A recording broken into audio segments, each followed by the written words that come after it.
Ouais, poireaux, choux, tu vois, tout ça c'est de la pomme de terre. Sur la ferme, on vend 90% co-professionnels, donc gros, demi-gros.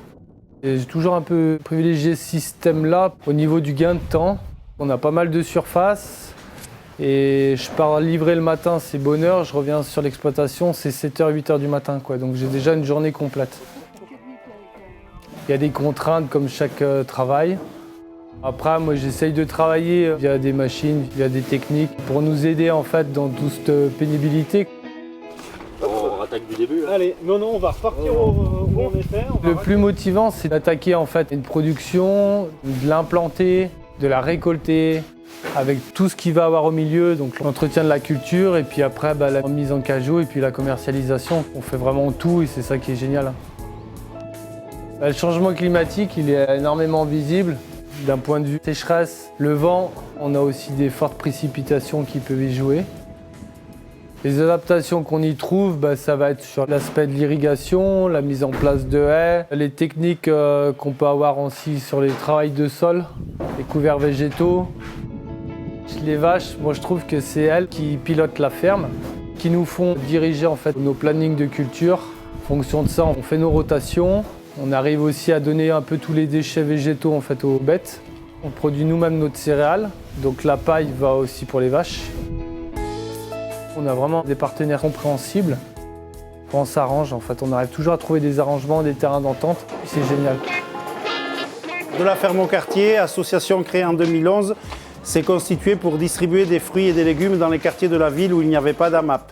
Depuis 2017, on a développé, au-delà de cette offre aux particuliers, une offre pour les professionnels qui sont des magasins bio, des collèges, des EHPAD, des cuisines centrales.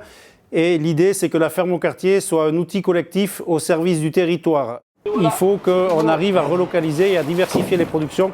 On estime qu'on pourrait avoir 50% d'alimentation locale dans notre assiette.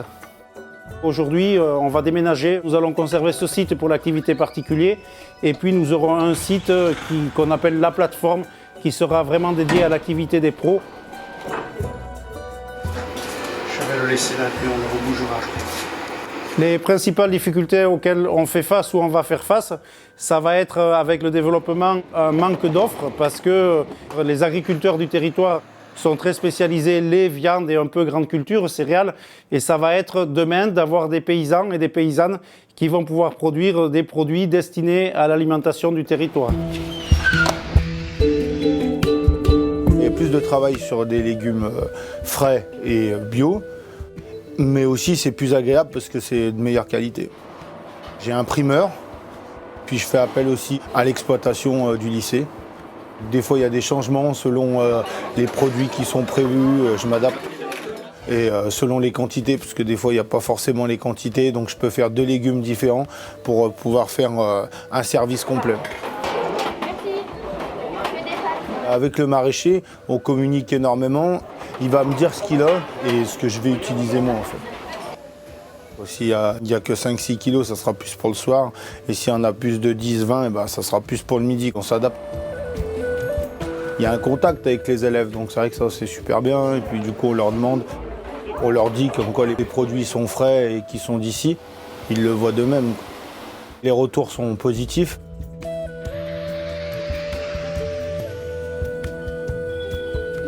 Mon rôle consiste à prendre les déchets en cuisine et à les amener à la station de compostage ou d'aider les récupérer. Donc je suis le lien entre la station de compostage et la cuisine. Alors ici, il y a 2 choses qu'on composte. D'abord des déchets végétaux qui sont amenés par des partenaires, paysagistes et associations diverses. Et des déchets alimentaires qui viennent de cantines voisines. Je vide mes sacs, mes poubelles, mes bacs sur le tas ici que vous voyez, qui est le tas d'arrivée. Après, j'amène les déchets végétaux, je fais un mélange. J'arrose aussi, quand le tas est sec. Au fur et à mesure que la décomposition se fait, je décale d'un tas en sachant que notre station tourne sur une année, c'est-à-dire un tas correspond à 1 mois.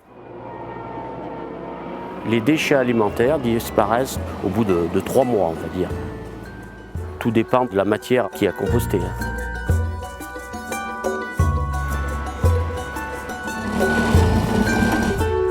J'ai dans la main du compost issu de la station de compostage de Montravel. C'est un compost qui est issu de la dégradation de biodéchets, donc issu de gros producteurs des cantines scolaires. Voilà, on a plusieurs partenaires sur la station. Et de déchets verts, donc c'est un co-compostage. C'est un amendement organique, analysé tous les ans, qui nous permet de l'utiliser, y compris en agriculture biologique.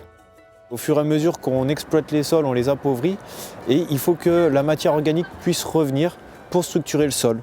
Donc ça permettra au sol de résister aux intempéries, que ce soit la sécheresse ou les inondations, au vent, toutes les conditions climatiques qui vont être difficiles. Et il va donner aux cultures des éléments nutritifs pour leur croissance et leur développement.